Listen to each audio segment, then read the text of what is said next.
to our October 15th DC Public Charter School Board meeting. As with all of our meetings, we're going to begin with our public hearing in just a few moments. My name is Rick Cruz. I have the pleasure of chairing our board. I'm joined today by Saba Brea, our vice chair, Naomi Shelton, Scott Pearson, our executive director, and we have two of our board members joining us this evening by phone, Ricardo Ganjum and Don Soifer. Ricardo and Don, can you both signal that you're on and can hear us?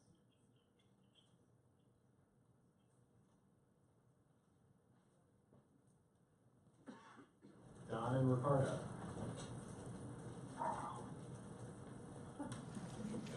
I think that was Don. We might need more of an affirmative declaration, though, that is you, Don. Don is here. All right, Don. Ricardo Ganjum. Yes, hi, Rick. Excellent. Thank you, guys. All right. So we've got quorum for our board meeting. We're going to start with what I'm anticipating will be a very robust public hearing this evening. We're excited for that. Can I start? I know I've got a list of folks here who are here to testify in support of or comments about the Learn application. Show of hands for those who are here to talk about Learn. All right, thank you all. I'm going to ask that we hold you guys just for a few minutes.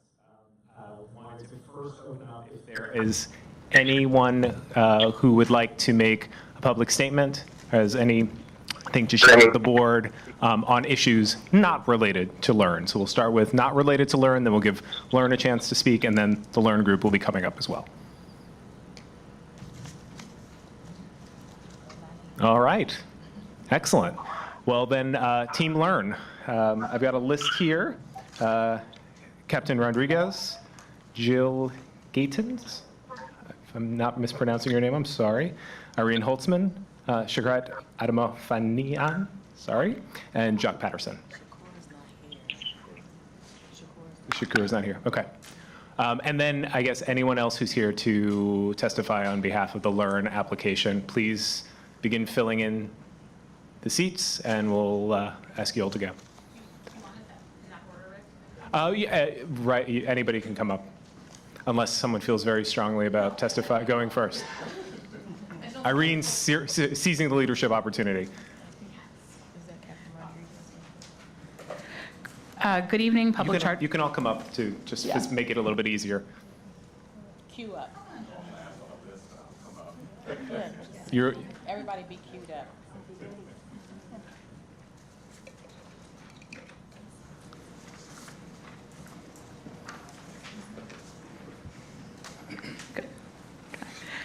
My name is Irene Holtzman. I'm the Executive Director of Focus. It hasn't been Focus's practice to publicly comment on public charter school applications before the board. We're making this an exception this evening for two reasons.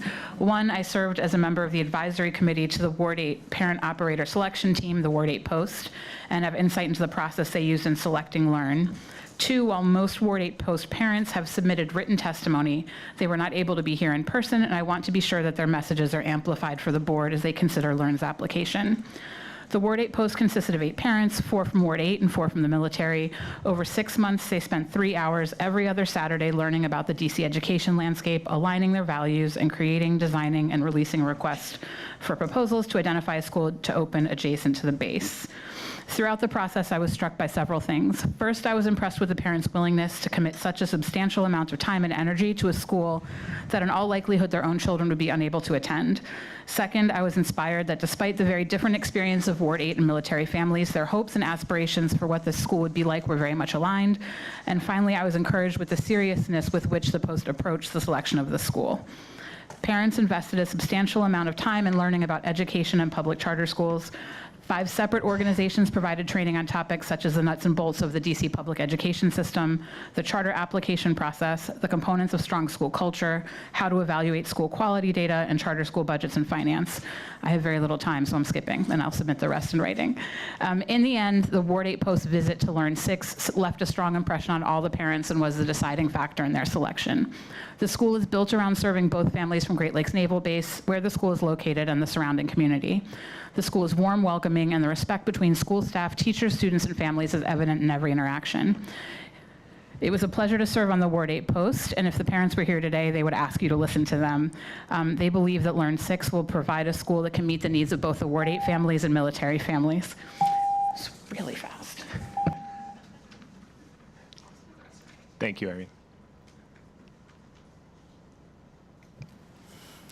Good evening, everyone. I'm Jacques Patterson, and although I serve on another charter school as an executive, I came here to support Learn DC for the simple fact that I was part of the process from the beginning to the end when they put together the community group, the post, to do this research, and being a Ward 8 resident and a 29-year veteran of the military and having been stationed at one point at Bolling Air Force Base, I really appreciated how they went about not only engaging the military members, but the outside community. For people who don't know my history, I arrived here in the DC area as a single father with a daughter that had to attend a school outside of the base. I bought my house in Ward 8, and had I had the opportunity to have something like this on Bolling Air Force Base, it would have been very good for me. I understand what families go through when you're getting stationed on an Air Force base or a Navy base, and what it's like to get yourself acclimated to that community. Having this opportunity for the families that will be there on base is just phenomenal, to have this type of school that will be there, that's partnering with the community, and allows you to make that transition to also any other schools that are in the local community. And again, the way that they went about really engaging Ward 8, I got to talk to Marcus Batchelor, who was part of the process here and there, and then the other community members that was on the part of the post. And I really appreciated the depth of conversations that they had and how they kept coming back after they were even selected to engage the community. So I'm very supportive of Learn DC coming to the base. I look forward to working with them in the future, and it was just a great experience. Great. Thank you, Sean. Mm-hmm. My name is Jill evening. Gatens. I'm with the Military Child Education Coalition. And, the Learn Charter School Network, the process to select them was a lengthy process. We don't normally speak on behalf of charter school applicants, but we're speaking on behalf of this applicant because the process has been so lengthy and so thoughtful. The process to start a charter school in the JBAB started in 2012 for us, when parents were coming to the Military Child Education Coalition and explaining that they didn't feel like they had educational options for their children on that installation. They cited things like geographic isolation, that they were moving their families to different communities so that they could attend schools in communities like Fairfax, forcing long commutes. They talked about the transportation of students far off base and how that felt a little disjointed and unsafe. We worked with them under 2 different school liaison officers, under several different school commanders, just supporting the process and hoping it would keep up. And I just want to echo the comments from the other speakers. What really stood out for us is that the parents and the commanders and everyone working for the new charter school worked on it knowing that their children probably would not be able to attend it. And they stuck with the process and they stayed supportive because they thought it was so important for the community. I have worked with other charter schools in other communities, and we did quite a bit of research on Learn's academic program, and we were very proud that they were selected. And I'm going to let the next speaker speak now. Thank you.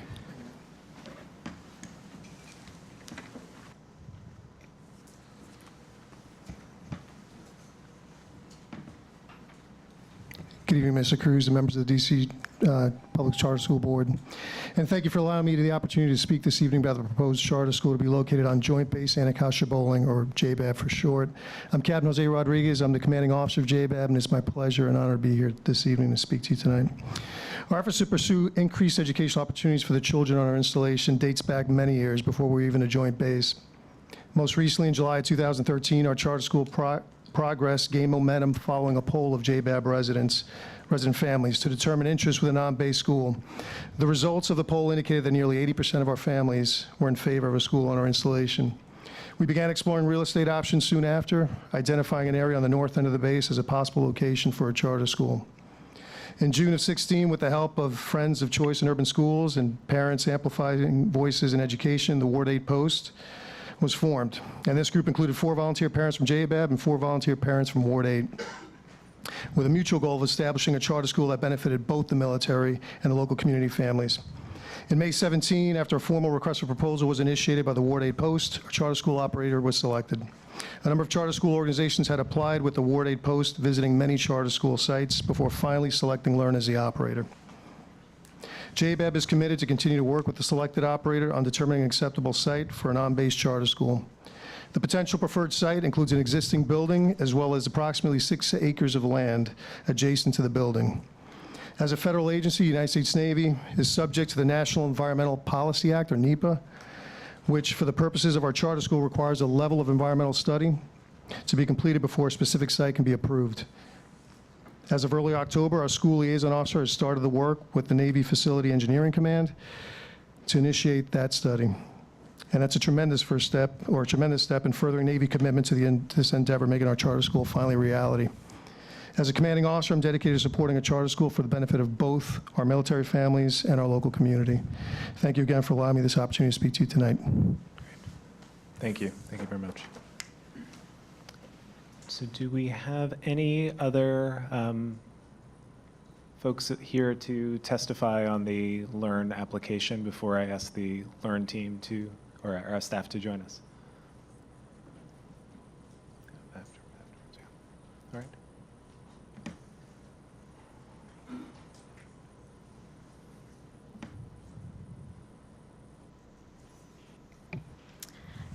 Good evening.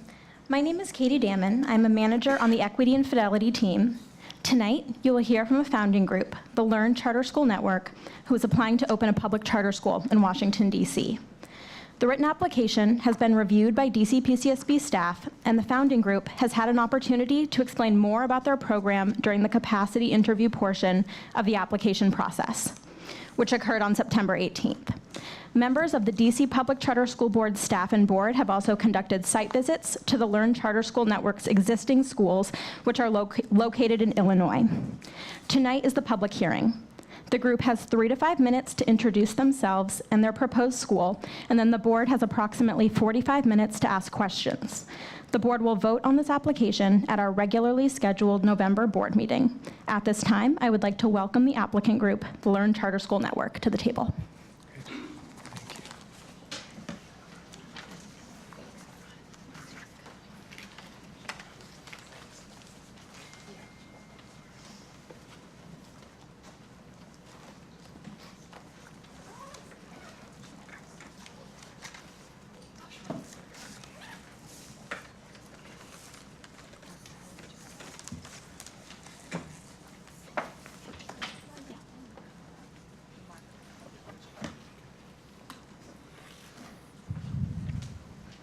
All right, if you all could start by introducing yourselves, and then whomever's going to speak can start. Good evening, everyone. My name is Maya Martin, and I'm the founding chair of Learn. Good evening. Greg White, the president and CEO of Learn Charter School Network. We operate 10 schools in Illinois. Good evening. My name is Michelle Pierre Farid. I'm the chief schools officer for Learn Network. Do you want to introduce the rest of the team, or? Absolutely. Sure. Please. Marco Quintana, I am founder and treasurer. Hi, Kristen Dennison, Chief of Advancement. Donna Moore, Chief Financial Officer. Kelly Tyson, Principal at Learn Great Lakes, North Chicago. Good evening, Shanika Hope, Founding Board Member. All right. Floor is yours. Great. Good evening again. Again, my name is Greg White, the president and CEO of Learn Charter School Network. We're here tonight because we were invited here. As you heard the previous speakers, Ward 8 Post, families from JBAB and Ward 8 came together and said, we want another high-quality option in the community. And with an exhaustive process, a national RFP, and they recommended Learn. And we think in large part because we think there was alignment of mission and values.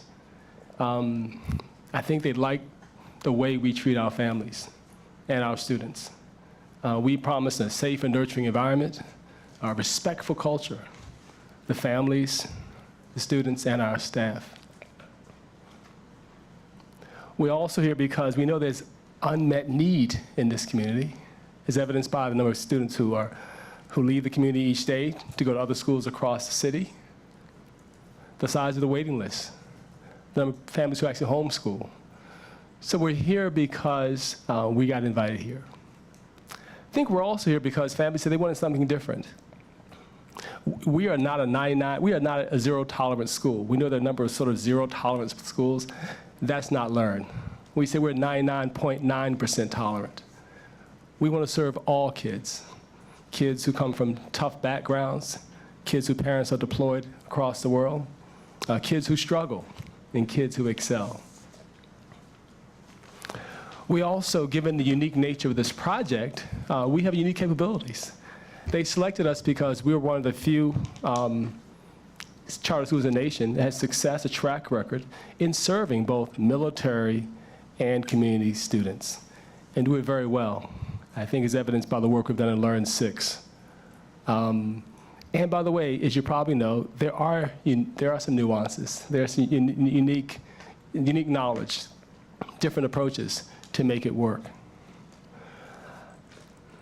Finally, we're here because we want to work in partnership with the families, with the military, with everyone, with the local board, that we want to be a good partner, work together, listen, and help craft and develop a school to meet those wonderful aspirations of the families that we're here to serve.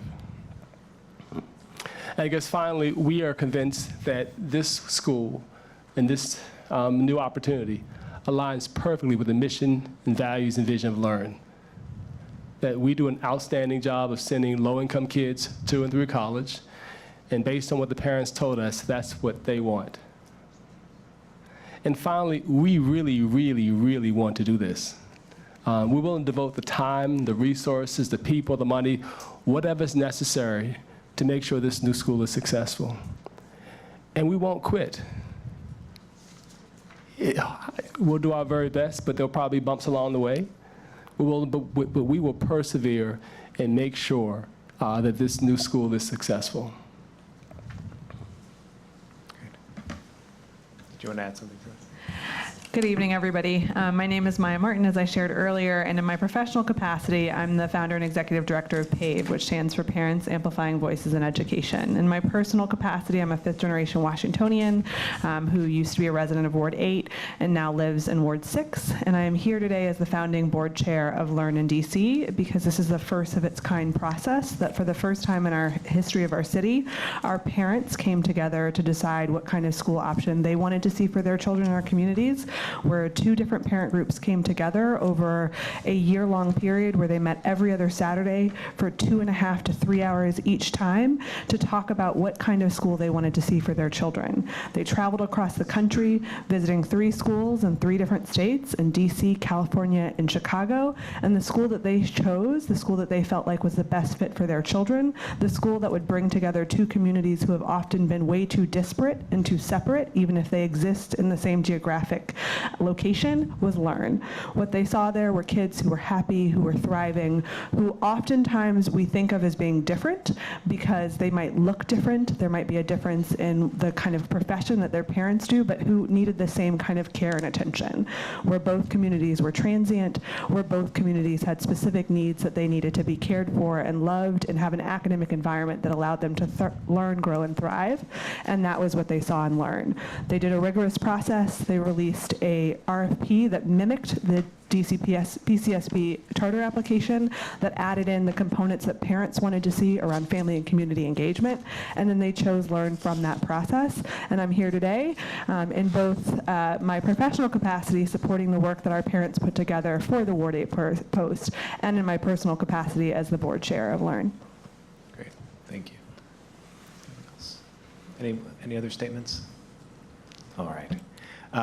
So I'm going to ask the first question, and I wanted to start by acknowledging what you've all mentioned and what many of the individuals who testified at the start mentioned, which is the unique nature of how you come to sit before us, which we'd be remiss not to acknowledge the deep engagement of families and parents who took the time, as you described, both of you described, to both align on what they wanted and to ultimately choose, learn to move forward in this process. So very much want to acknowledge and commend that, and thank you to the parents for doing that. we've talked a lot about the level of engagement in the lead up to the RFP and then the selection.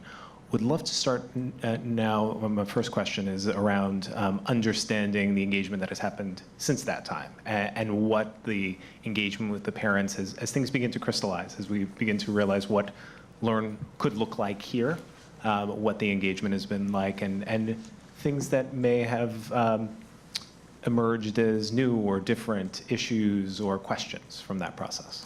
Sure. Maya, and then maybe after you, maybe Kristen Dennison, our Chief of Advancement, who's actually led our community engagement effort. Yeah, so we've kept the parents abreast of the process. I think one of the challenges of the project in general is that the parents on the military base, for instance, they move very frequently. And so the parents, all of the parents actually that were at the start of this process from the military side have now moved to other locations and been posted at other stations. But we've kept them posted about the work of Learn and of the Ward 8 Post. I think the challenge that they have is that they weren't imagining a school that they thought that their kids could attend. They were actually imagining a school that they thought that all kids should be able to attend, and so they were invested in that. And what they knew is that the charter application process takes additional time. So while it took them a year to get to the place where they were selecting Learn, they understood that it was going to take Learn a year or two to get through a process to bring a school to fruition. And I think their biggest concern that they've asked me throughout the process is, are they going to listen to us? Are they going to take our voices into consideration as they manage through this process? Understanding that they put a lot of time and attention, they knew that it would take some time, and that there might be things that come up in those couple years as the process progresses.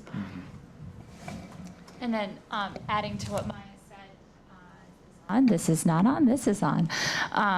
We take very seriously the 50-50 split of the families. So what we've tried to do as a team is pay equal attention in all of our work to both Ward 8 and to JBAB, and what that has looked like for us. So one, we did hire a part-time community engagement consultant, Shakira, I'm gonna butcher her last name, I'm sorry, Fania Adamo. You'd be in good company.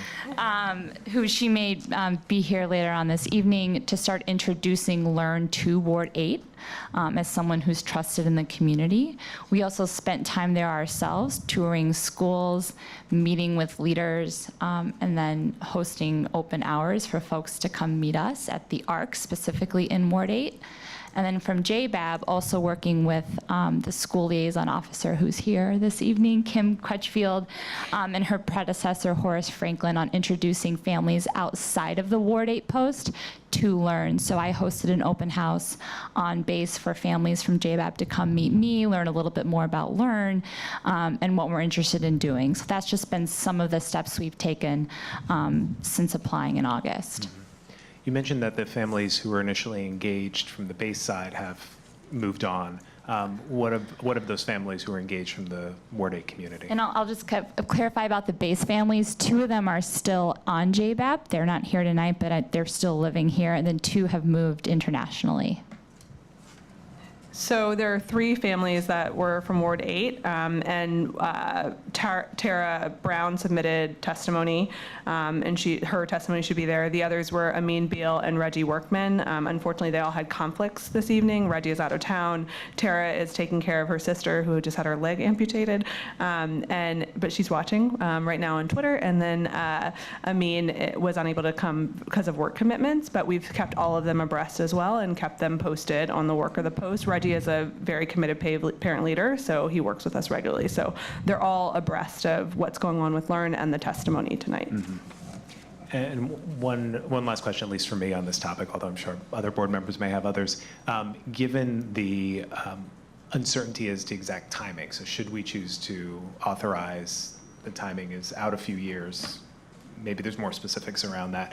How does the engagement plan account for that uncertainty and keeping families and different families, as it may be, involved in that set of decisions? Yeah, I'll speak to that and then let Kristen continue. One of the reasons the families actually chose Learn is because they felt like Learn was committed to that engagement all the way through the creation of the school. So even when the families visited Learn when they were making their selection process, that was one of the questions that they wanted to know, because they recognized, look, even for Reggie, he has a high school student, so the likelihood that that child would be able to attend the schools was not a possibility. And so what they learned from Learn is is that Learn was really committed to having parents be a part of the creation process. And so making sure that parents were there once the school got approved by the PCSB to help decide the model, the staffing, et cetera, and being really integral in that. And they really saw a true commitment from Learn to the families and to community engagement in that way, which is part of why I'm sitting here today as founding board chair, right? This is what I do 24/7 in my life, is make sure that parents are at the front and center of all of the work that we're doing. And so that's even an indication from Learn that they would select me to be the chair of the school here in DC, someone who has family and community engagement at the center of everything that I do. So I know the ramp up time is unique, but I actually think we wish we had more time. And we know we are an Illinois group. We are not from DC. We have wonderful people who are guiding us and informing our work, but we need time to intentionally build authentic relationships in both communities. And that's going to take time. I think, trust over time is really important to us. And so we want to use this unique runway that we have to authentically build that trust with the families. I think going along with the same vein of conversation, would just love to hear, it's very obvious what the benefit of Learn is to military families. So we'd love to hear more about what are the unique parts of the model that are going to benefit non-military families. And I think a corollary of that is, great if everything goes well and you guys are located on the base. What's the plan if that doesn't happen? And how does that change the model if you end up not being able to actually be located on base? So for the unique benefit to Ward 8 families, I'm going to look to, I think, Ms. Kelly Tyson, who can speak to the parallel, which is community families who are in our Learn 6 campus from North Chicago who are non-military. Mm-hmm. Oh, sure. Well, musical chairs.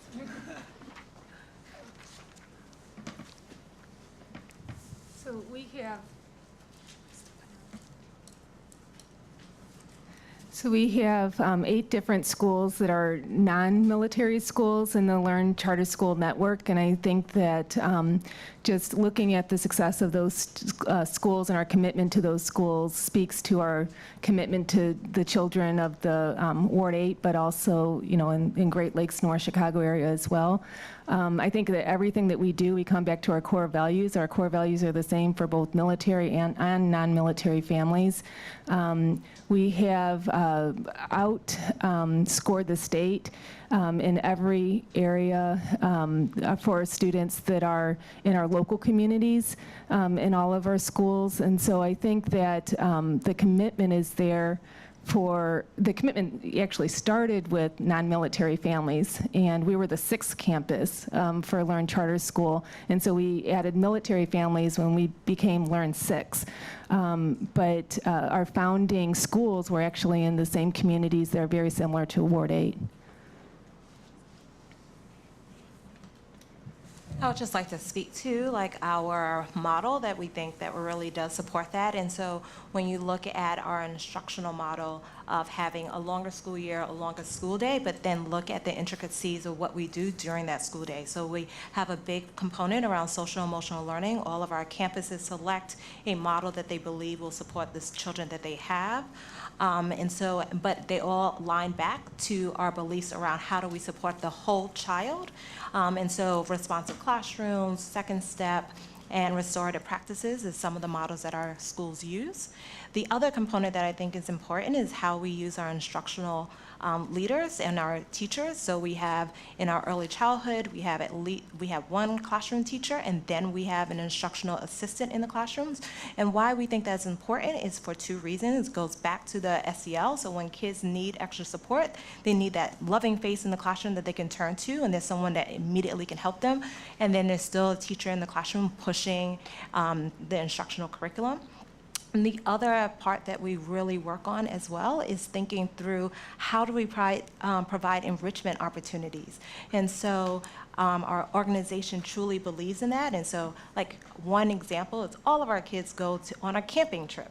And some people might be like, oh, why do you do that? But we wanted to provide our scholars the opportunity that they might not be able to have at home, but we want to make sure they have it at our schools. And last but not least, going back to what CEO White said about our kids getting to and through college, when you think about 95% of our kids graduate from high school, 83% of those kids that graduate from high school go to college.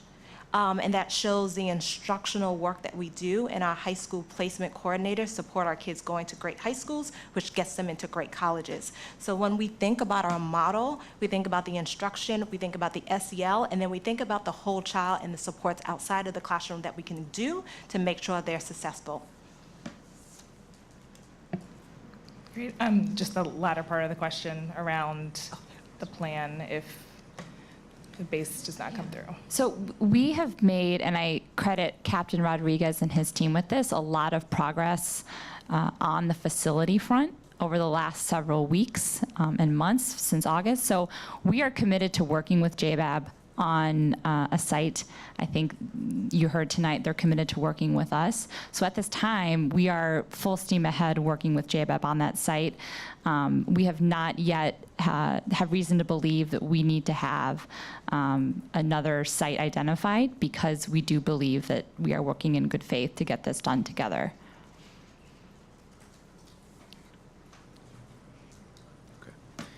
Don and Ricarda, I know it can be hard to break in on phone, so do either of you have some questions at this time? Yeah, absolutely. Thanks, Rick. Hey, it's Ricarda.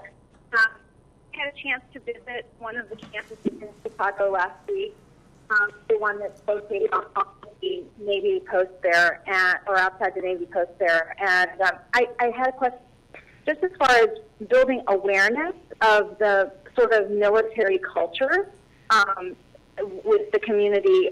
What type of focus do you put on that for the students in your school? Oh. Ricarda, you were breaking up a little bit. Could you just repeat the question? Yeah, so I was curious about sort of the culture of the school and helping, and any activities that are done to kind of bridge the culture between military families and the non-military families that are attending the school. Are there any efforts around that? So we work really closely with our our school liaison officer. He works with both the schools, the charter school, and then also the local school district as well. And we have a program called Anchored for Life, which is a military-funded program, but it serves both military and civilian students in all of building resiliency skills, which both our military population and our local population are very similar in the needs that they have. So students are transient, students have some social emotional needs that need to be addressed and worked through.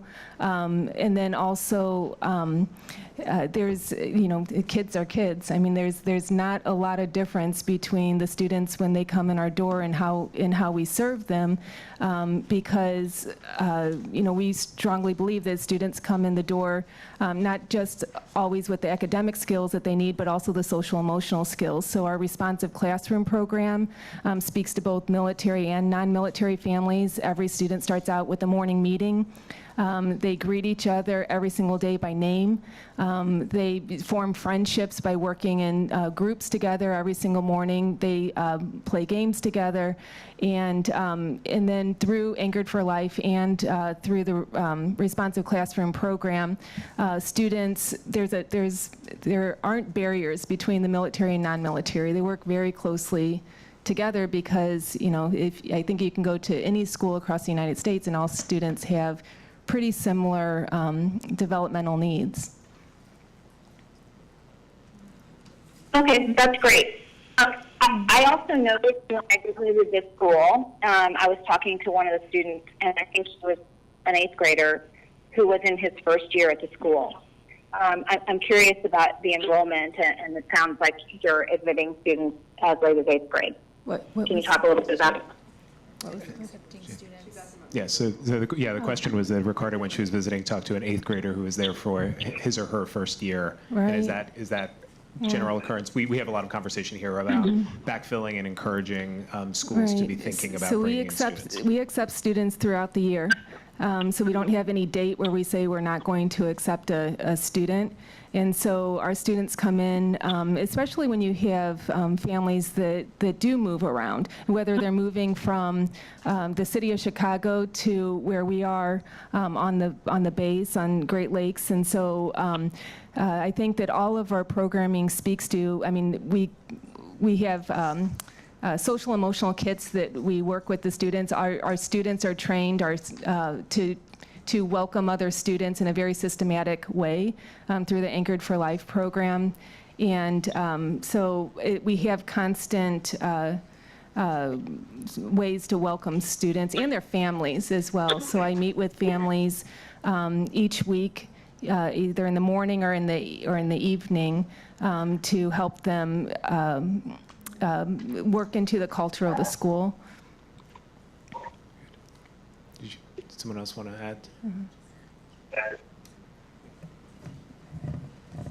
No, we were just saying that one of the components in looking in DC around the 50% from Ward 8 and 50% from JBAB is the fact that we do want to keep those openings because of the fact that military families can come at any time. And so if we close it off after October 1, then we will limit ourselves for accepting families when they get here based on their registration and coming to the base. So that is why at our campus at North Chicago, they are open to accepting families throughout the school year.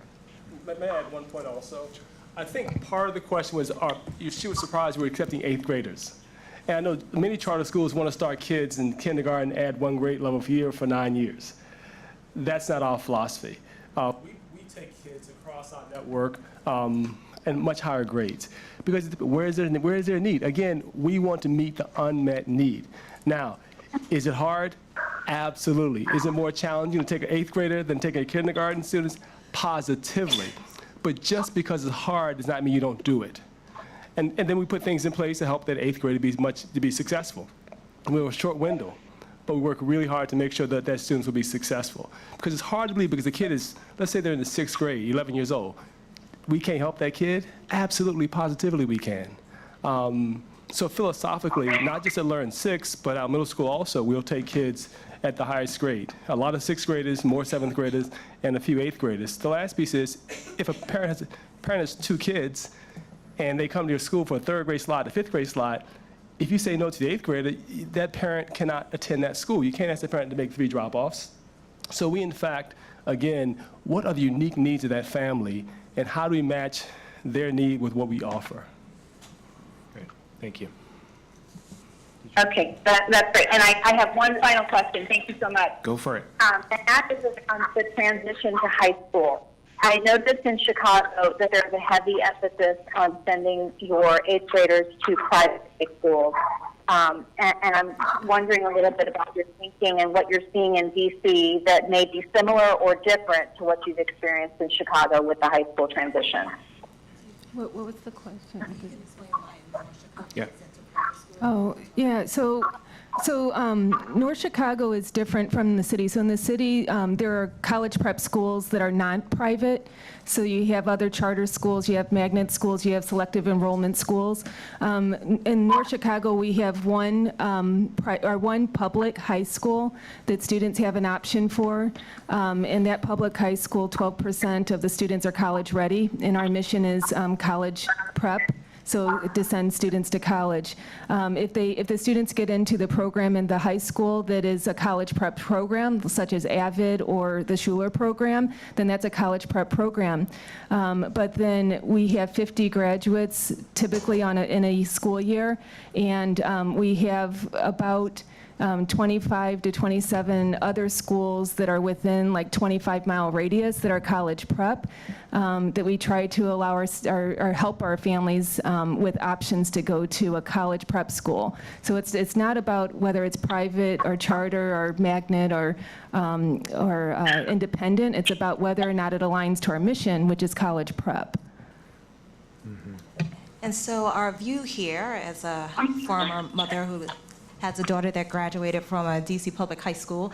We feel like there's a wealth of high schools here that are college ready and pushing kids towards college. Because we have an actual position for a high school coordinator, we will then have them reach out, do a lot of school visits, learn about the different types of schools, and our whole purpose of that is to make sure that we're coordinating with the scholars what they envision for their high school and what they want to go to for college. And so one of our work, and connecting back to what Kristen said of getting to know the landscape, is to have a better understanding of what those high schools are. We feel that it will work primarily like how our Chicago public schools were, how we work with our Chicago public schools with their selected enrollment and magnet schools, by really focusing on what are their action activities that they need to do before they go to those high schools, and learning more about what our families would like to see.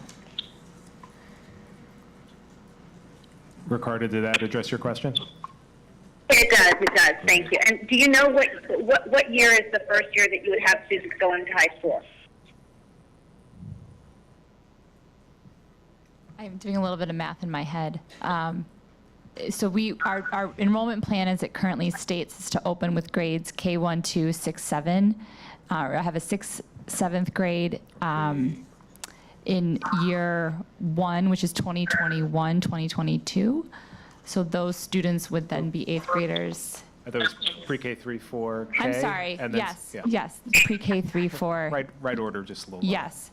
So they'd be 8th graders in 2023. Do I have that right? Someone could check my math. Okay. Okay, so you'll have a little more time to figure out the high school landscape and relationships there as well. Correct. Yeah. Okay, great. Thank you. Great. Don, did you have questions for the group? I do. I have 3 questions, if I could. You may. Great. In the application, it describes projected student population as 15% special needs, 63% low income, 0% English language learners. I wonder if someone from the group could speak to, it's really hard to get a sense of how those numbers would shake out for the on-base population, so I wonder if the group could speak to what expectations they have for what those numbers might look like, what the composition of the student population might look like to the on-base community, and then what they project for the community that's not connected with the base in terms of what those important variables might look like in terms of the student population. Okay, I think I can take a stab at that. So we did not have demographic data for JBAB families. We had age, number of students by age, but not by low income status or free and reduced lunch rates or ELL special needs. So we did have that information for Ward 8, and we knew that half of the seats in the school would be Ward 8. And then we did some sort of best guess analysis from the students we do have from the military in North Chicago, and came up with the numbers Don referenced in the application. So they're intended to be a 50-50 mix of what we do know to be true about Ward 8 students, high-low income, that 15% special needs, not a lot of English language learners in Ward 8, and what we know to be true about the military students we're serving in Learn 6. If in fact, though, I think the nuance here, if that proves to be not true and we see a different population, on either side, and our school looks different than what we projected, we would be flexible to meet the needs of the population we're serving. Okay, thanks. My second question. When we have experience with schools on military bases that also serve urban populations, it sometimes has become an issue that only certain grown-ups can have access to come onto the school inside the gates of the base, and that their status, as for instance, if they have committed a felony, they, on many bases, will not be permitted on. And I wonder how you're thinking through those sorts of rules in serving a DC urban population that's not on the base already, and how you're planning to accommodate parents and relatives and connected adults coming onto the school, and if that's on the base, onto the base, and how that will work. That's a good question. We faced the same challenge in Great Lakes in North Chicago because the building we were looking at actually was on the base. The intent for this school would be adjacent to the base. So we would sort of redraw the security fence. We did the same thing in Great Lakes. So we actually had to rebuild a new security fence, a terrorist-proof security fence. So therefore, parents and visitors would not have to go through, I guess, the security guard. It would be adjacent to, convenient to everyone, but separate and apart from the military base. And I think that's in conversation with our commander, Rodriguez, also, that's being currently contemplated. Mm-hmm. Okay, and depending on how those plans proceed, you're working then to have different rules for parents or for adults coming onto the school ground than necessarily would be the rules for coming onto the military base. Correct. There will be no need to go on the military base to come to our school. Got it. Okay. Thank you. And then my third question is, the application discusses scores on the Park Standardized Test from spring of 2017.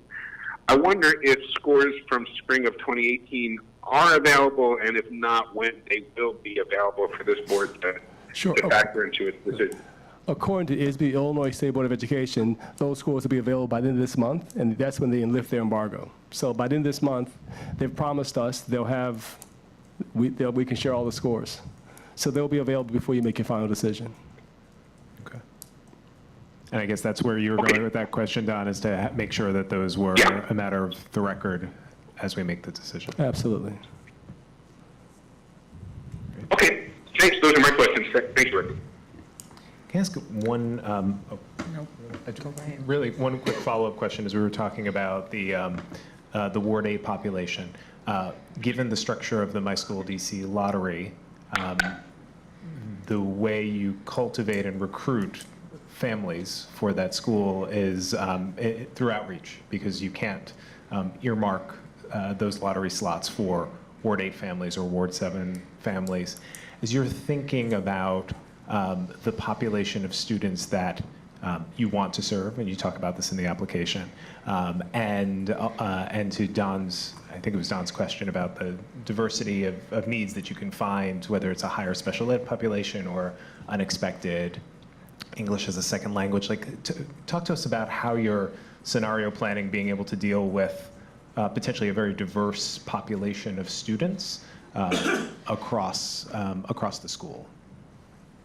I'm sorry, are you asking how do you make sure that Ward 8 families will be part of our student population? Well, that's one part, but also being prepared for students to come from potentially all across the city. Great question. So one of the things we've learned with elementary schools is proximity matters. That parents really, given a choice, prefer to send their child to a school very close to their home. One of the most moving conversations I had, inspiring for me, was when a mother said, she said, my daughter spends an hour on the bus every day. She's in the kindergarten, an hour to get to school, an hour to get back. But more importantly, she cannot do after-school activities. And if she's in a play, I can't go watch her. If there's an emergency call, I can't get there. So in general, parents strongly prefer a school in their community. So we think proximity will be a strong magnet. I think, too, target marketing. You can influence who applies to who enrolls in your school, and by building relationships, by where you send your direct mail, your social media campaign. We have every intention in the world to make sure that every Ward 8 parent and every JBAB parent is aware of this opportunity. I think we're also fortunate to have in our arsenal an expert to help us do this. So in my former life, I did enrollment for 7 years. And so I think one of the things when you're enrolling specifically in trying to target populations is you have to go deep with those populations. And that means you need to do individual one-on-one outreach with families in the community, similar to the way that we went about forming the Ward 8 Post. You have to do that same type of outreach with families, go door to door, make sure that the families that you have a lead set of families who are talking to other families, that you're in the places where communities are, whether or not that's the rec center, Boys and Girls Club, the IHOP, Parkland, and so we will go deep inside of that community to make sure that we are actually ensuring, because we have seen a number of instances in DC where when we have a school located east of the river, that is a different kind of model. It attracts families from across the city, but what we want to make sure of is that we're actually serving Ward 8 and east of the river families in the school, in addition to the JBAB families. And so we will go back to a traditional community organizing model in terms of doing that outreach and one-to-one communication with families. Mr. Cruz, you also, the second question was, what happens if the student population is different than what you expected? We've had that experience in Waukegan. It's our 9th school. When enrollment settled in, it was 85% Latino and 58% English language learners, which was new to us. Typically, we were naive outside of North Chicago. In the city of Chicago, we're 99% African American. So what do we do? How do we adjust? A couple. One, we actually hired locally. Both the principal was from that community in close proximity. We hired bilingual teachers. That was a new experience for us. It was much more challenging than we imagined, because everyone in the world is looking for bilingual teachers. I think we also spent time with the families. We had incredibly loyal, wonderful families. We asked them, what do you want? Help us define this school. How do you create the right culture? What are your aspirations for your students? So we've had the experience of having the student profile be a lot different than we imagined, but quickly adjusted. And if you visit the school, it's probably one of our strongest cultures, high level of satisfaction, high level of retention at that school. So I think you've explained, and if you want to go deeper on the explanation of how Post selected the school, we'd love to hear that. But in terms of in the selection process, were there any flags raised in terms of outcomes with the similarity in the types of students, with the academic outcomes for the students in Illinois compared with the outcomes of the schools here in DC, and with there being a difference in terms of how they're being served academically? Yeah, so the way we started the Ward 8 Post process was that we went around to community organizations and met with a number of different stakeholders to encourage people to apply for the Ward 8 Post. We did that both in Ward 8 and we did that on the base. We hosted a number of information sessions. We hosted things at IHOP to encourage people to apply. We got a wide array of responses and selected from that 8 families. One of the Ward 8 families actually had a baby in the middle, so had to leave to take care of the child. But in terms of the 7 families that wound up selecting the operator, they met every other Saturday at the United Black Fund in Anacostia. And we had 3-hour sessions where essentially they started by building what they felt like were their pillars. So what is it that unites all of us around what it is that we want for our child? And that was an interesting proposition because these were families who honestly hadn't interfaced with each other previously. And so you had 4 white moms who were from the military base, and you had 2 black dads and a black mom from Ward 8 who had never been on the base. And so this was the first time that they really actually came together and said, what is it that we all want and imagine for our kids? And we grounded it in what were their values and what was it that they wanted to see for children. We then started layering in the charter application process because we knew that the likelihood of most people applying was that they would be charter operators. And so we went through that process with them. We had someone come in and talk to them about test scores and data and academics and understanding both formative and summative assessments and kind of understanding those components. We talked about NWEA MAP and growth in comparison to things like PARC and test scores. That was pretty deep information. We looked through the PCSB PMF profiles, and we had someone from PCSB come and share about how the PMF profiles were designed and the tiers. We then moved on to finance and operations, and we had an organization that works in the city, EdOps, come in and teach the parents about finance and how do you know whether or not a school is a viable operator.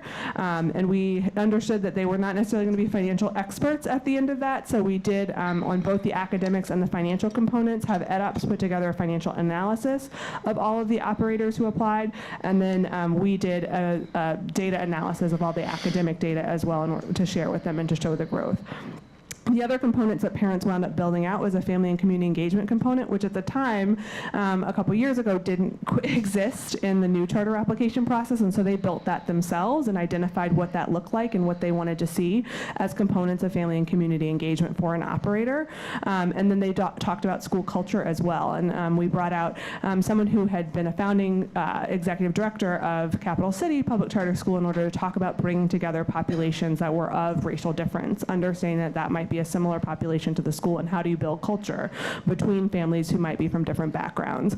After they did all of that learning, they released their RFP, and we sent that far and wide. We got 3 local responses and 2 national operators who responded, and so from those 5 responses, they built a rubric before we evaluated applicants, and then each parent individually rated on the rubric. We took each section by section, and then they gave a rating after they'd had conversation and discussion, and we dug into the data around each of the different components. And so they made their individual ratings. We then compiled all the ratings, and from that identified the top 3. There was a tie for 3rd place, so there were actually 4 operators that were finalists. And then we traveled around to visit all 4 of those finalists, so 2 local and 2 national, one of which was Learn. We flew to Chicago for the day with 6 of the 7 parents. One was afraid of flying. And so we went to Chicago to view the school, and we had Which school? Learn 6. And we spent the entire day there with the students and families. We interviewed, the parents got to interview teachers. They interviewed the board and the school leadership, and then they also interviewed students. And so there were no leaders present in the staff meeting. And there were no staff or leaders present in the student meeting. So they were able to meet with students and staff separately and have individual conversations where they were really honest about both the challenges and the areas of success that they saw for their schools. After that, and we did that for each operator, after that we debriefed all of the visits, and the parents actually built their own SWOT analysis for each individual school, which is a strengths, weaknesses, opportunities, and threats analysis for each of their finalists, and from that they then rank ordered their preference for who they felt like should be the finalists. They each had an individual vote where they rank ordered it, and Learn was by far and away who the parents selected. I think part of what parents saw when they saw Learn, I think one of the things that's interesting that the Learn staff highlight a bit is that they actually have a fairly similar population to the population that we're talking about. In their Learn 6 school, what families saw was about 35% of the kids are military, but the other 65% of the kids are coming from North Chicago. They are oftentimes Black and brown. They are oftentimes low income. They're oftentimes transient, coming in from Chicago to North Chicago and moving back and forth between homes. And so it wasn't completely different from the experience that families had in Ward 8, but this was the first time they actually saw Black, brown, and white kids sitting together in classrooms, building real authentic relationships and not seeing a difference between each other in a community that might have looked different from that in the larger community. And so I think the parents really felt empowered by the fact that they had done this work together, even to build bridges between themselves, and they saw in Learn a school that had done the same thing with their students. They did dig into the data and had questions about the academics. I think what they really focused on was separating Learn 6 from some of the other work, because Learn 6 was the model that most accurately represented the type of school that was going to be opening on the base, because their other schools were different. And they did ask questions of the Learn team about some of the performance of some of the other schools in the city. And the Learn team answered those questions honestly and openly, but I think they also saw some of the things that the Learn team highlighted here as real added benefits. The fact that they do backfill, right? That is something that's very atypical here. The fact that they are taking people not only in 8th grade, right? When having done enrollment myself, we barely took 8th graders, right? But also taking students mid-year. And so being open, not just to the transients and the lives of the military families, but also the Ward 8 families and some of the experiences there, and building a community across difference that had a really strong culture and strong student population that was also seeing great academic gains.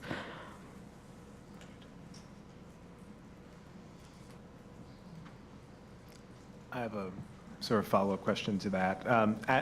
using Learn 6 as the model, which I think you've stated that you'd replicate here.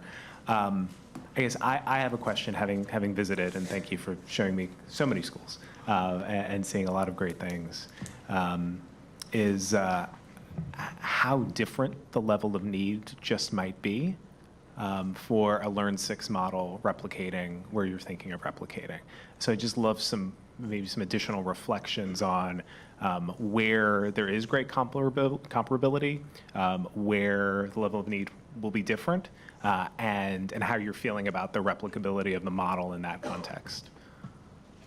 It's a question, how would you Learn 6 be different than the new school here? Yes, and what would be the same? What do you anticipate being different? Because I do feel like personally, I think that the level of need might be different, and what you might be bringing from learnings and approaches from other schools in your network to bear on the school in Ward 8 or on the base. What do you think those differences are?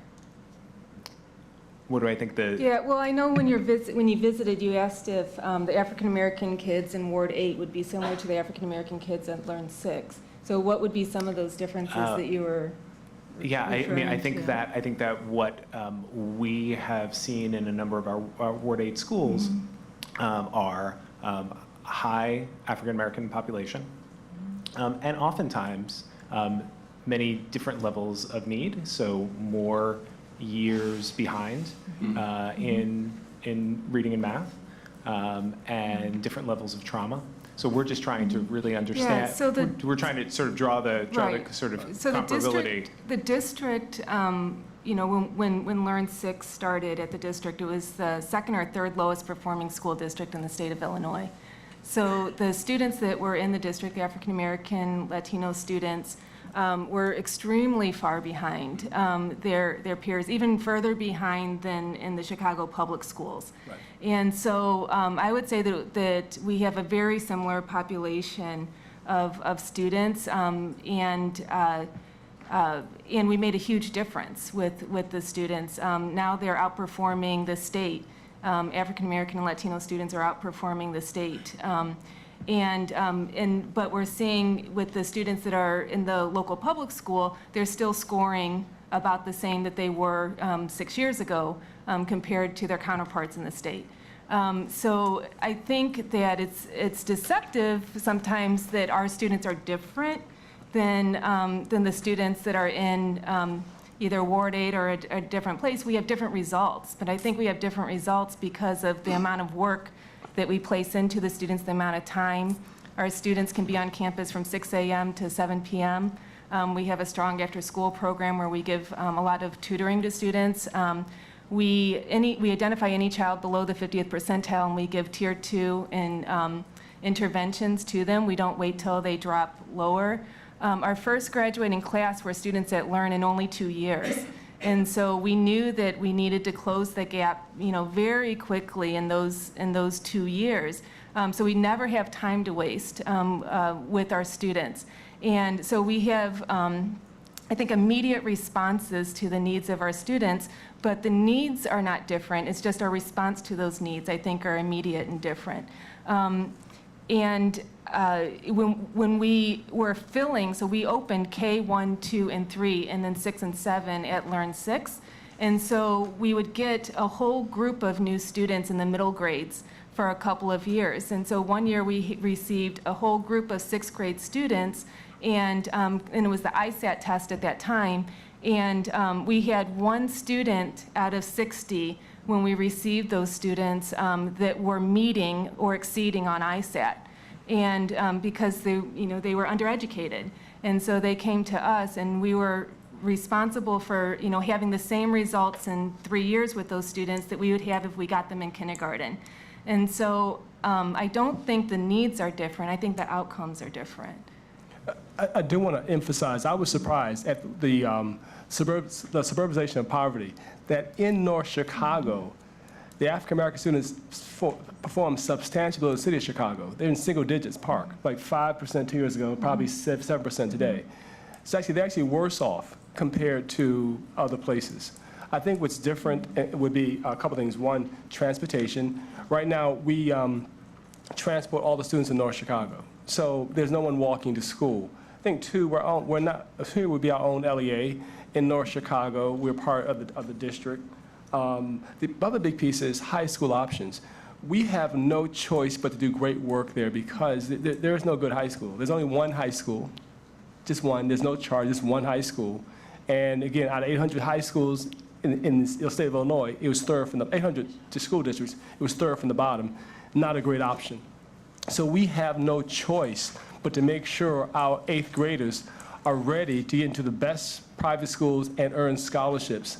There's a great sense of urgency at Learn 6, and we've done a great job. I think some of the similarities would be, again, both highly transient populations, the great need for SEL, and the last piece is this incredible need to build community.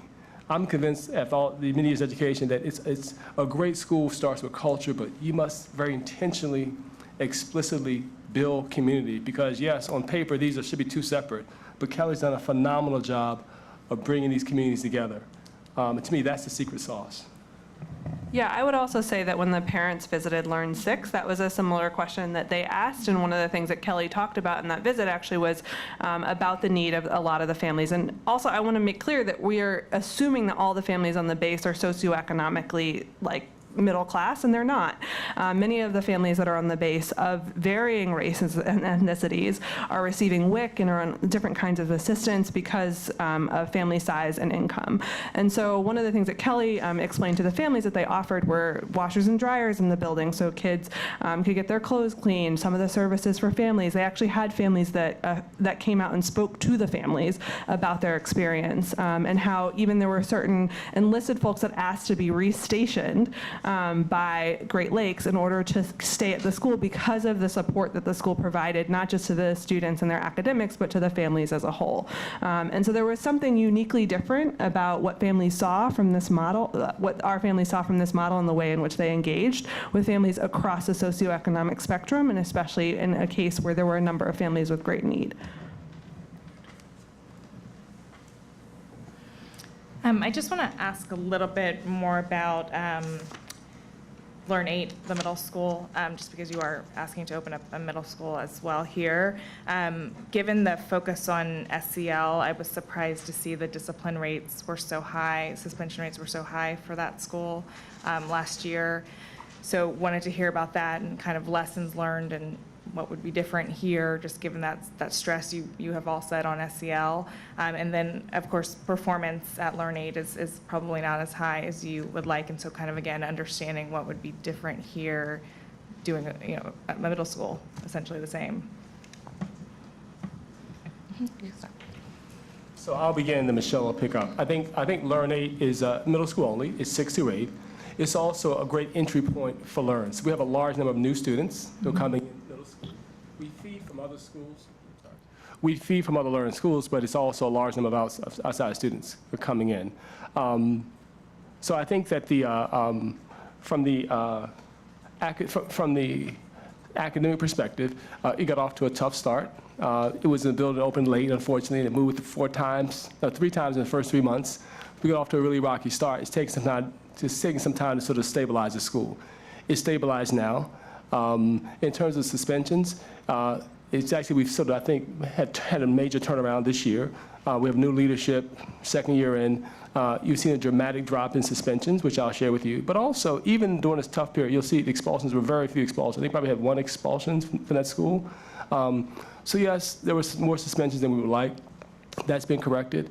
But from an expulsion perspective, I think we had maybe 1 last year or 0 from Learn 8. So I think we're really working hard on that. And academically, I would just say also, yes, if you compare, yes, Learn 8 should be stronger, will be stronger. But the question is there a need for a strong middle school program in Ward 8? And yes, it is. I think we can compare even Learn 8, which is having its struggles, compared to the middle school option in Ward 8. We still think it's a better option. I guess would like to hear more about the SEL practices that will change the culture here, given that you have that same SEL practice, I assume, there. Yes, so Greg was able to kind of give you the context of why we had to put in some new structures for Learn 8. So a couple of things that we were very strategic about based on the fact of looking at our data, which is one of the things that we really work on. I think someone else asked that question. Like, once we get the data, we reflect on the data, we think about like what are the supports that our scholars need and how do we make that happen. As Greg shared, we had a lot of new students in 6th grade.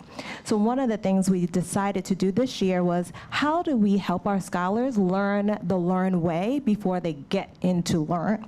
And so we added a boot camp this year to provide opportunities for the scholars to come in, meet their teachers, get a leg up on the academic component, because sometimes that might lead to some of the discipline issues. In addition, we started to teach them about the restorative practices and the restorative circles that we will be using throughout the school year. I know on the visit when the DC Public Charter School Board came, and the principal was able to speak to how they had new students come in, how they use this summer boot camp to help them norm what are the behaviors that we have. But one of the key things that they said that it's very different this year, hence why they've only had one suspension for this whole school year, so you will see a dramatic decrease in comparison to last year, was that our teachers and our school community really helped the new students get into the culture of our school. So when they did have a fight, they sat there and sat down and talked to the kids and said, like, why are you fighting? What is going on here? Instead of saying, we're going to kick you out, we're not going to allow you back in. And I think it goes back to our philosophy and our beliefs and our values around the whole child and safe and nurturing. The second part that they spoke to was around how they set up these new advisory periods. And the advisory periods have different flavors. So we were able to see at one time kids asked for, like, we want to actually do some tutoring help in math instead of doing advisory, because we want to be prepped for that class right before we go in. So the teacher revamped, changed that. Another part is they use second step during the advisory period. And another piece is that they earn points based on their behavior. And so they get a bank account, and they were adding up their points and their money for what they have earned because they have done such a great job. So I want to just reiterate the work that we did as an organization, but also as that school leader came in to kind of reset the norms, but also understand the community that we're serving, speaking back to the flexibility of our organization, saying, okay, we're going to need to do a boot camp here, which we don't need to do at the other campuses, so that we can help norm our kids, and then taking that restorative practice approach so we can decrease the discipline that is happening, but also help our scholars understand how do we act here and what supports do we need to provide. Thanks, that's very helpful. I think it would be helpful also if you supplement the record with the disciplinaries that you want us to see. And then just one thing, just to make it really clear on the record, we're excited that you're very targeted towards Ward 8. We do have a completely open lottery system, so just wanted to be very clear that anyone who's listening, that everyone could come if they were to be able to come to your school. So just wanted that to be clear. I had the pleasure of visiting Learn 6 as well as 3 Learn schools in the city of Chicago. And I saw some excellent teaching. I also saw some teaching that wasn't excellent, that was mediocre, in some cases below par. That's not unusual. I've also spoken with members of the team who visited every one of the 10 campuses, and they report that, some of the campuses are stronger than others. And in fact, I was at a campus where the school leader described it as a turnaround campus. It said that the school was putting a lot of resources into improving that school. So I guess I would ask, and then I would note we've looked at a lot of test results, and thank you for sharing those. We looked at the NWEA map results, and it looks like for almost half of your schools, most of the test results are sort of below average, and by that I mean fewer than half of the students are making expected growth on NWEA map. Now maybe there's a different standard that we should be using, and if there is, I would ask that you share that with us. But my question is threefold. One, what do you do to help ensure consistency of teaching quality within an individual school? The second is, what do you do to ensure a common standard of quality across your schools? And what can you say to give us confidence that the school that opens in Washington, D.C. will be more like the best schools that we saw in your network as opposed to the worst schools in your network?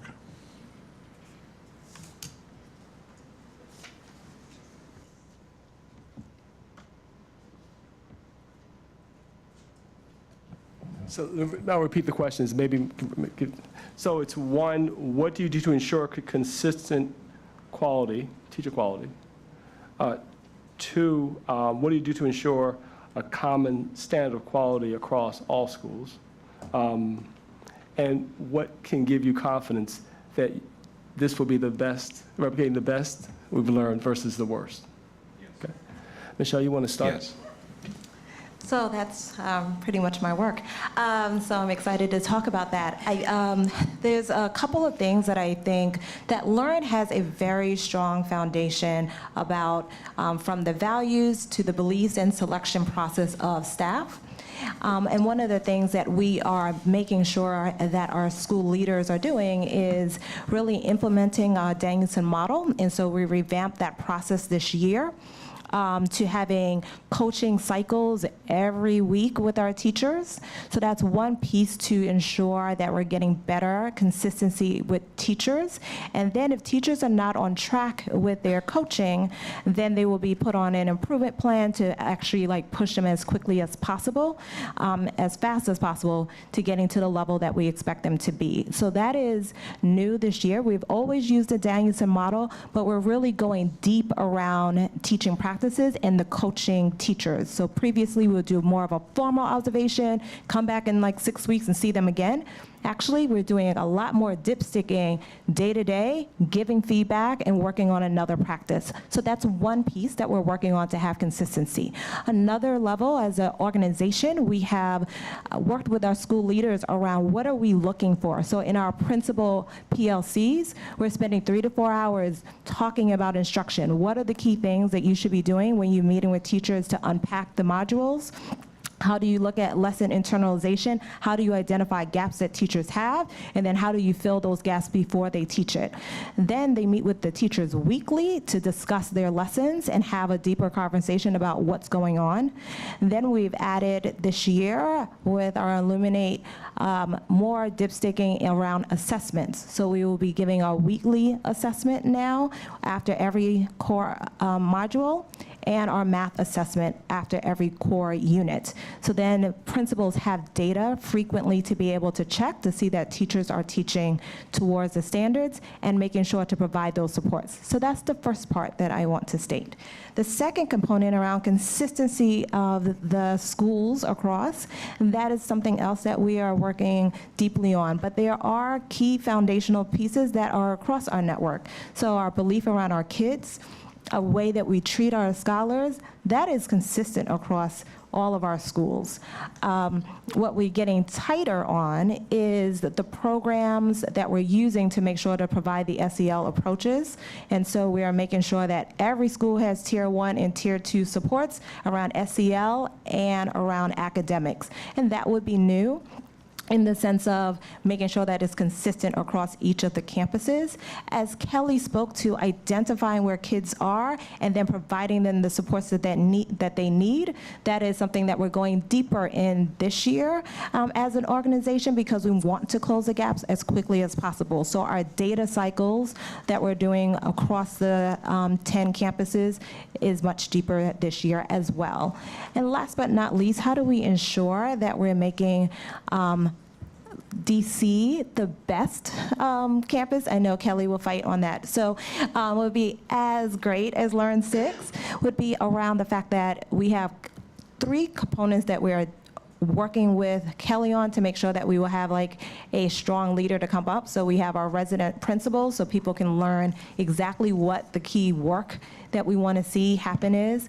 We will have a clear documentation of those expectations.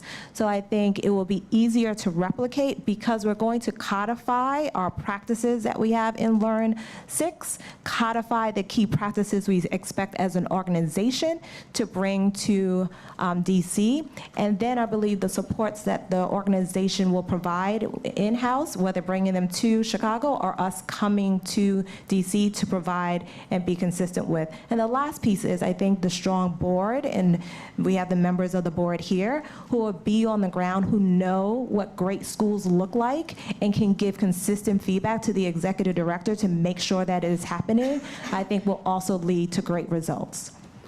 Scott, I love the last question, which is how do you make sure this is a great school? It's what keeps me awake at night. I think there are probably 4 key pieces. One, time to plan and execute. We opened 9 schools in 9 years. I mean, it was just like open, open, open. We've had 2 years of no school openings, and if this moves forward, we're talking another 3 years, so it'll be a 5-year gap. The chance to really solidify our model and really do the work, to really plan, and not just hurry up. I think 2, the second piece is hire the right talent. We have sufficient time, runway to actually hire the best person. The best predictor of a school is a great principal. So we're going to make sure we hire someone, a couple of key components. One, and please, Michelle, correct me if I'm wrong, to make sure that this school is incredibly successful, both from sort of cash off the balance sheet, but as well as incurring additional debt dollars as it probably needed. So I think those are things that we're going to make sure that to increase the probability this will be successful. The last piece is, it's been 17 years. I mean, this is not our first time opening a school. We've learned a great deal. We've had a lot of bumps and bruises. And all the scar tissue we hope will help make us stronger and sort of do this right. Thank you. So in the idea that you've had school openings that have been traumatic, and wanting to reconcile, adjust, and make sure that you shift there, how will you balance making those changes effectively so that you see improvements in the schools and still do the work here to build an effective, great school, and then effectively open so that you don't have those same challenges? Sure. I'll take a quick stab. One, I will make sure clear, as a network, we're very stable. We have one school that's, quote, in turnaround, but it's a small school, 205 students. We hired 2 leaders, 2 great leaders, Mr. Bennett, who you met, and Mr. Filkins, who I think Scott knows. So we have some really strong people. I'm convinced our, quote, turnaround school, by the way, looks pretty good, by the way. I hope you would agree. It looks pretty good. So we're not distracted with that. So we're a stable network. It's a great question. How do you make sure you don't get distracted with the existing schools? I think sufficient time. If it was opening August, I would be very worried. The fact that we have 2.5 years to get ready gives me a great deal of comfort. Here's the other piece, very important. Again, we have a local board. Let me make sure I'm real clear. We're the sponsors, if you will, but at the end of the day, we also have a local board led by Maya Martin. We also have a very large staff as part of the budget. There'll be an executive director, a principal, assistant principal, director of operations, director of special education. There'll be a substantial staff here that's ready to plan and execute this great school. So the day-to-day experience of a student will be in large part driven by the quality of the people, both at the board level and at the staff level in Washington, D.C. So I'm not typically the cynic, but we've had and welcomed a number of national CMOs to the city over the last 5 to 7 years and have been disappointed, quite frankly, with their performance. And I'd just be interested, as you've been doing your homework, Greg and team, and Maya, you know it firsthand from doing the work that you do in the city, what you may have learned from their experiences, what reflections you have. I was going to ask what you're going to do differently, but you just spoke to that. But if there's anything more you want to say to that, I think that weighs on my mind, and I'm sure it does so for the rest of my board members. Sure, I'll take a start, and if I could have my board member or my board treasurer, Marco, to also weigh in, any other folks also. So my understanding is you have a couple experiences that people just basically quit. They left. They retreated because it got hard or wasn't what they expected. So we have no track record of that, no track record of Learn ever retreating or quitting or closing a school. We've not done that. In spite of sometimes great adversity, we always sort of make it right. I think, too, we have a lot of risk here. I mean, we have our reputation. We've made some profound promises to the family and to the military and to the Ward 8 families. We've not done that lightly. We've invested a significant amount of time and other resources into this project. I think we're going to have to make a substantial financial investment. We just can't walk away. I mean, and Marco is our board treasurer, probably can talk, if we invest $25, $30 million into a building that we own, that we're on the hook for, we just can't say, I'm sorry, I made a mistake. We're going to go home. The last piece is, this is our mission. This is what we do. This is, we love to send low-income or underserved kids to college, to great high schools on to college. So just because it's hard doesn't mean you quit. And we tell our kids all the time, just because it's hard, it does not mean you quit. You double down. You work harder. You make it work. And Marco, our board treasurer, can speak more about that. Yeah, absolutely. To Greg's point, we don't walk away. We double down. It's a significant financial investment that we're doing, that we're committing to, the resources, the time. The board is on full approval. I've been on the board of the Learn Charter School Network for over 3 years, and we're 100% committed to being here and not walking away. And again, we have a lot of stake here. And it's not just the time and the resources, but financially, we're talking north of $25, $30 million of investments that we're putting into this project. I think the other piece is, if we just hypothetically, how do we have any more relationship with ongoing relationship with the military? How do we go to other cities? I mean, it would be a huge mark against Learn if, for whatever reason, we're not successful. The last piece is, we're doing everything humanly possible to ensure that doesn't happen, which I think, first and foremost, we're really working hard to work with to recruit an outstanding board of directors. I mean, it's just, and you've seen it, just caliber talent, Dr. Hope, Maya Martin, and that's just the beginning of what we hope to do. We're allowing sufficient time to do it right. We're taking all the lessons we've learned in the past of struggles and to apply it here. I don't know enough details about why people left, but that's not learned. There's nothing about our track record that suggests that we leave. And we've been through adversity, I promise you. So having been a leader in the charter sector, I have some good details about why people left and how people came, especially having been a resident of Ward 8 and having been a native Washingtonian. And I think the difference is the way this project started. In all of those instances, people made the decision that they wanted to come to DC, to come to our city, and that they were going to bring our model and make a decision about what was best for our kids. In this instance, our families themselves made a decision about what was best for their kids, and then they went out and found the model that they thought was going to fit their community. I think that in and of itself is a completely different paradigm. It's a paradigm shift and a completely different way of doing business in the city that I think makes this project unique and completely different. And even right now, I want to also put in a little note that Tara and Angela have been live texting me, and Tara would like me to note that, as you said, Saba, about all kids being able to come from across the city, that one of her values as a parent, as a Ward 8 parent, was really the diversity of the school, and living in Ward 8 now and going to a Ward 8 DCPS school currently, she doesn't see that diversity in her school as it currently stands, and that to her was really important to be able to provide for the children of Ward 8. So even in that alone, in the way in which we're doing this project, the parents are at the center and the families have been the ones that have decided what school they want to see, and I think that's completely different from other national operators that we've seen come here.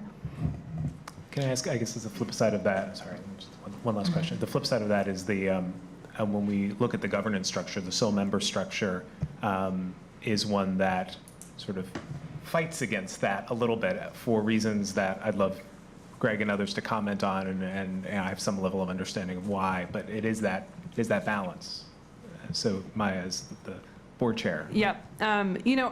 Yes, and I think we have models of that happening in the city otherwise. I think the piece that gives me that doesn't give me concern as a board chair, and that makes me feel comfortable, is the way in which Learn has gone about this project. I do understand, that they are coming with a model that they have, and because they are bringing all of their resources to fruition in the city, that is the way they've set up the governance structure. At the same time, it is still the local board that makes the decisions about what is going on for the students that are here. It doesn't mean that there is not a management organization and a relationship between the national and the local board, but the local board is still the one that's responsible for making sure that the kids here are served. And so I do think that that's an important component, is that, there is a trust in Learn and a relationship in terms of the way that the project started and the way in which Learn has been devoted to the project, and understanding kind of some of those components. I assume you're referring to the sole member. Right. Let me understand a couple of things. One, let me talk about what we're trying to achieve with that. So I think, and also understand that we're willing to have ongoing conversations about this based on what you've learned. Again, that's a nuclear option. I mean, the right to, I guess, add or remove board members well, that would be a nuclear option. We're in a bad place if that has to occur, right? A really bad place. I think what we're trying to achieve is we want to make sure that this model is implemented with fidelity, that there's alignment of values, and that when we walk into a school 5 years from now, it feels like a Learn school, that it's a respectful culture, that is safe and nurturing, that it's all kids, not some kids. And in the unlikely event, there's a deviation, this school gets off track, let's say that the charter is at risk because of poor academic performance or whatever, we want to have the right to, if needed, and only if needed, to make the necessary changes to put the school back on track. Because again, we have a lot at risk, our reputation, our balance sheet, and our promise to the community. Because they're going to look at Learn. If it fails, we're going to take the hit for this. But I would hope that it would just be in an exceptional case. I think the key is just like any partnership, I think marriage being the best one example, which is how do you build on trust? How do you work together? How do you work things out? If we dissolve the local board, what's the chance we'll be successful? What's the chance we get our charter renewal? What's the chance we can actually operate in this environment? I think the last piece is, I think as you probably noticed, we went out of our way to really recruit super smart, sharp people with great experience in this environment, but also charter schools. We have to hear them. We have to have I just can't imagine that Learn is going to run over the board we've recruited so far. I just can't imagine it occurring. We're going to work together in partnership for the best interests of the families in Ward 8 and JBAB.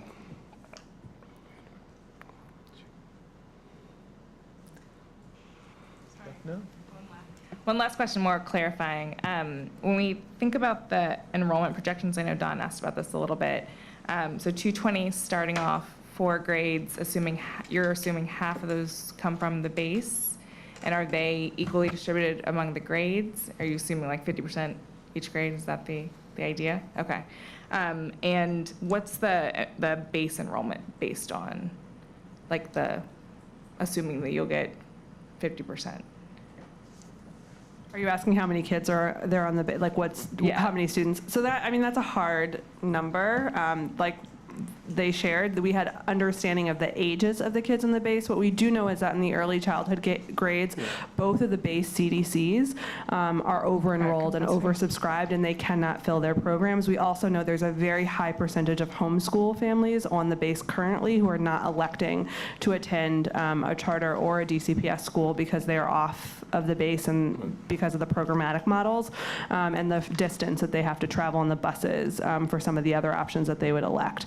So what we do know is that there are a high number of kids that are interested in an early childhood space, that there are a high number of kids who are at the homeschool grade level, at the other grade levels, and that there is a high demand for a school that is on the base for military families. And a number that struck me was when the base said they spend $1 million a year in just transporting kids somewhere else. So it's a large number of families who have elected to take their students somewhere else. And wouldn't it be great if they could walk to school, if the parent could walk into school, if there was a play or a sports event, they could actually come watch their child. If they want to have a family meeting with the teacher, it's not a phone meeting, it's a face-to-face meeting. Thank you. I'll say thank you on behalf of the board to the team, to the founding board, as well as all the parents who are tweeting in and submitting their feedback. I hope you'll understand our discussion and the length of the discussion tonight is a real respect for the process, in particular the process that brought you all before us, and also our deep consideration of the application. So lots of meaty discussion. I appreciate you bearing with us in that. Thank you. So this is not up for vote today. It's currently set for the agenda for our November board meeting. I think, yeah, let's, okay, that's great. Thanks.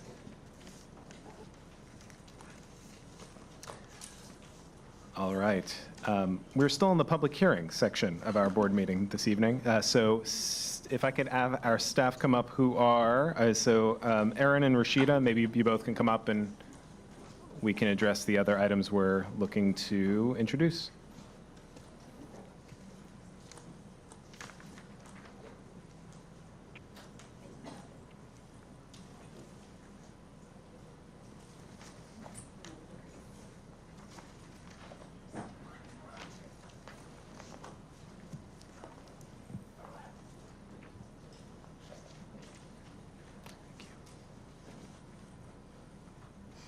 Thank you all.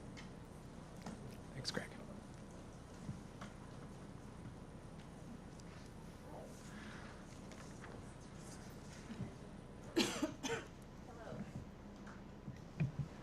My name is Erin Kupferberg. I am the Senior Manager for the Financial and Academic Quality Team.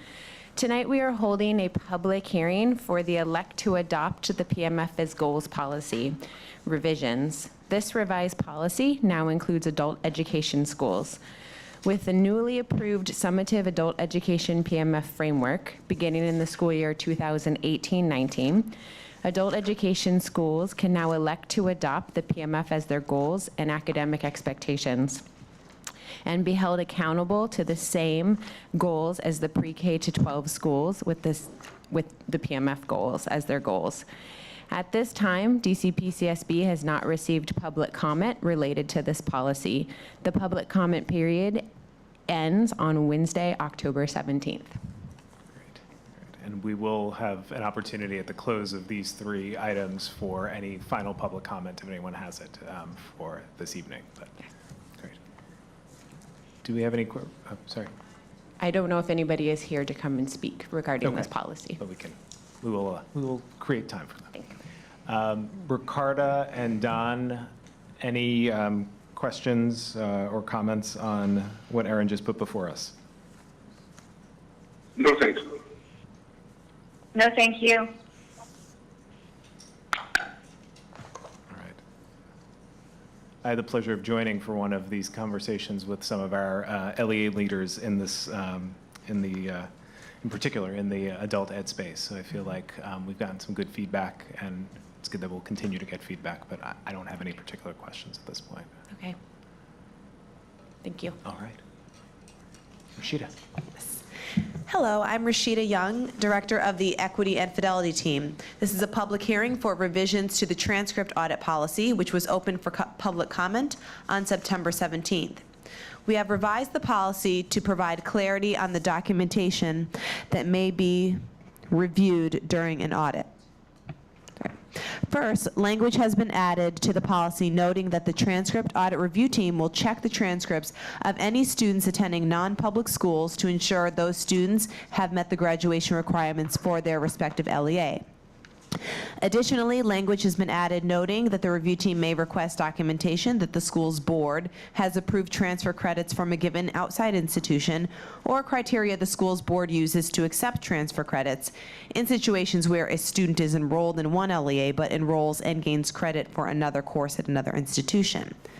Lastly, language has been added noting that schools must provide transcripts and other applicable documentations for students who will receive an IEP certificate, as opposed to just a standard diploma.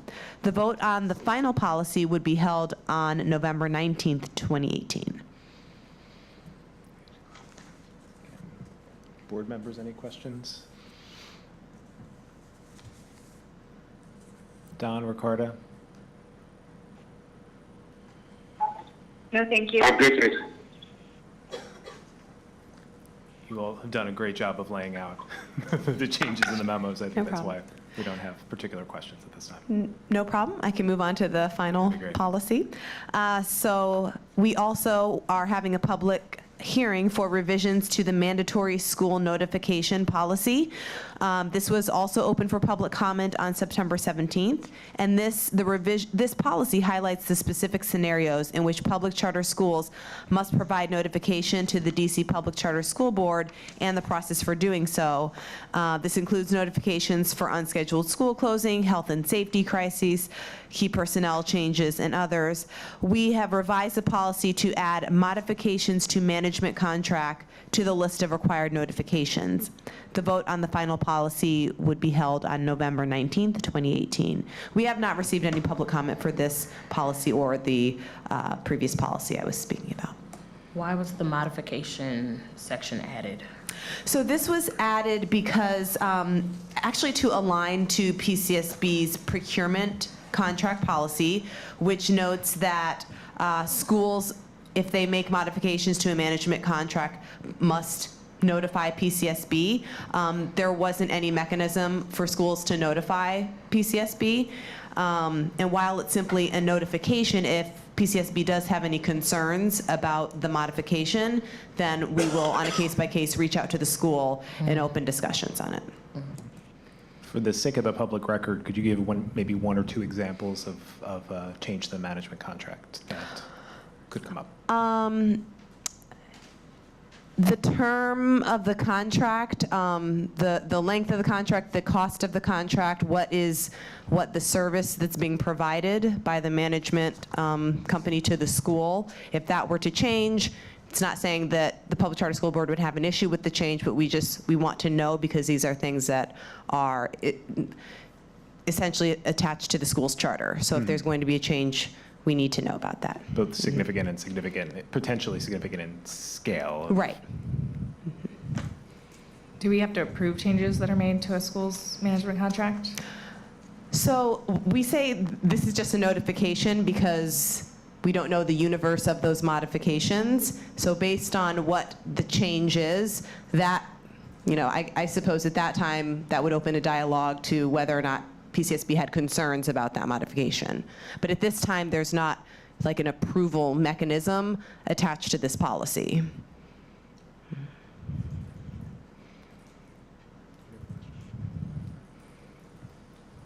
All right.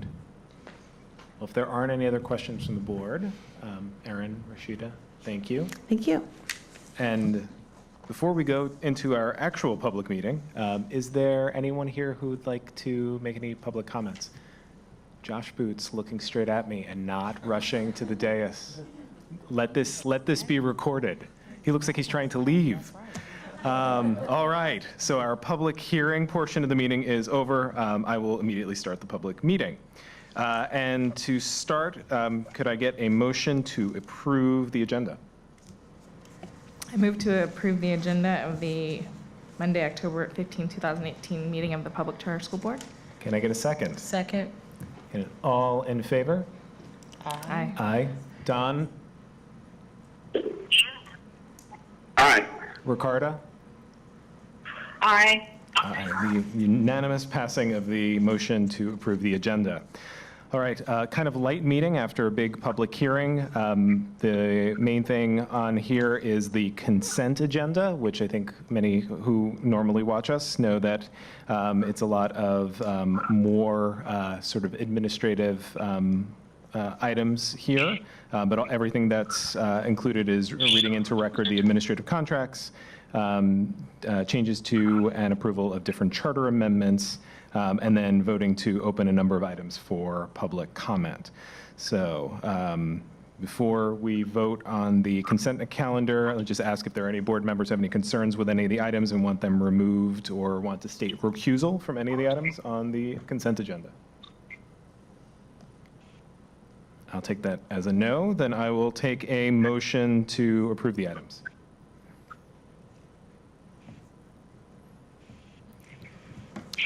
I move to approve the All items.